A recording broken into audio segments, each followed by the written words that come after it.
Ay, grabe talaga. Sold na naman tayo. Malambot ng baka.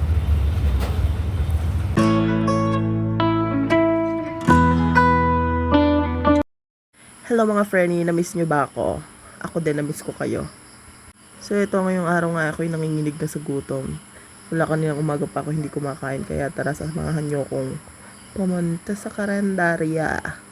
Dito sa karinderya na to, mafe-feel mo talaga na parang nasa handaan ka lang. As in, dahil sa sobrang dami ng pagpipilian. At ito nga po siya. Tadan! Yan, ang Santillan Diner. Hindi mo nga siya mapapansin sa una. Sa dami din kasi ng mga tarpaulin na mga nakapaskil. Pero madali lang naman po siyang hanapin. Dito lang siya sa Jollibee Molino, katapat halos. Dito sa crossing. Kahilera po ng Pure Health. So kami nagtitinda din po ng donut sa harapan, kaya madali lang siyang tuntunin, yung Happy House Donut. So ito na nga yung mga menu nila guys. O diba, ang dami. Mas marami pa dyan pagka umaga. O ayan ang kare-kare. Yan hindi ko pa natikman pero mukhang masarap. Ayan, paubos na talaga sila. Alam niyo ba mga puno yan guys. O diba, ang daming pagpipilian. Pero ang pinili ko dyan syempre may sabaw. O, ayan, may minudo ka pa. Diba, masos. Hindi ko na nga nahawakan yung iba dyan eh. Kasi yung takip ang init-init. Tapos yun yung beef nilaga, nakakakaluto lang ulit nila. Ay, beef. Charis. Lechong paksiw. At take note, meron pa pala silang iba pang mga sineserve. Ayan. Ito yung kanilang, ano ba tawag yan? Diner. So, ayan ang aking in-order. Lagi ko pong in-order yan kasi favorite ko yan. Murang-mura lang dyan. Saka yung sisig, nag-request lang po ako ng half. Eh, pumayag naman si ate, kaya go! Sabi ko half lang. O, diba? Nakamura ka na busog ka pa. Kaysa mag-fast food ka, eh, utod ng mahal. Eh, dito, busog ka na. Sulit pa, diba? Alam mo ba yung literal na nagbo-voice over lang sana ako ngayon. Pero shoota, naglalaway ako sa sarili kong video. Charis. Magbuhos tayo ng patis para ma-dialysis. Charis. O syempre, kulang naman ang ating pagkain pagka kulang sa sausawan. Pero, dahan-dahan lang naman syempre. Itong lugar na to mula nung matuntun ko, pinabalik-balikan ko na siya talaga. Hindi lang siya sa pagkain, syempre, yung kalinisan na din. Saka yung serving niya, madami talaga guys. At saka palagi silang may ino-offer na beef nilaga, lechon paksiw, saka pa iba-iba din. Basta yun lang talaga binabalik-balikan ko dyan yung beef nilaga.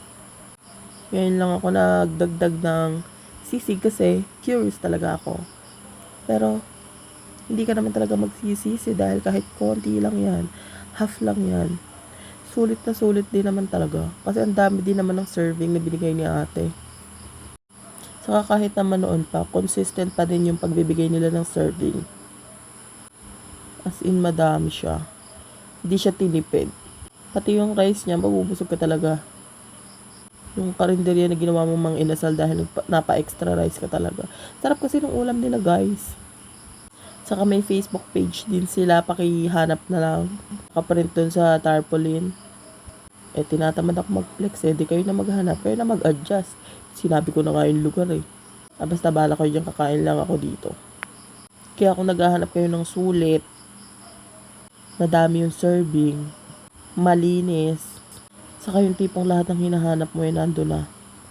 Pwera lang sa lechon. Pero may lechon paksiw. Oh my gosh, ang sarap. So, paano ba yan guys? Hanggang dito na lang yung video ko dahil wala na din naman ako masabi. Kung gusto nyo, panoorin nyo pa rin yung video ko habang kumakain ako nang mabwisit kayo. So, hanggang dito na lang guys. Don't forget to like, share, and subscribe and also comment down below your suggestion. Yung mura lang naman guys. Yung afford lang ng budget natin. So, yun lang guys. Bye-bye. See you. Bye. God bless us all. Ang sabi.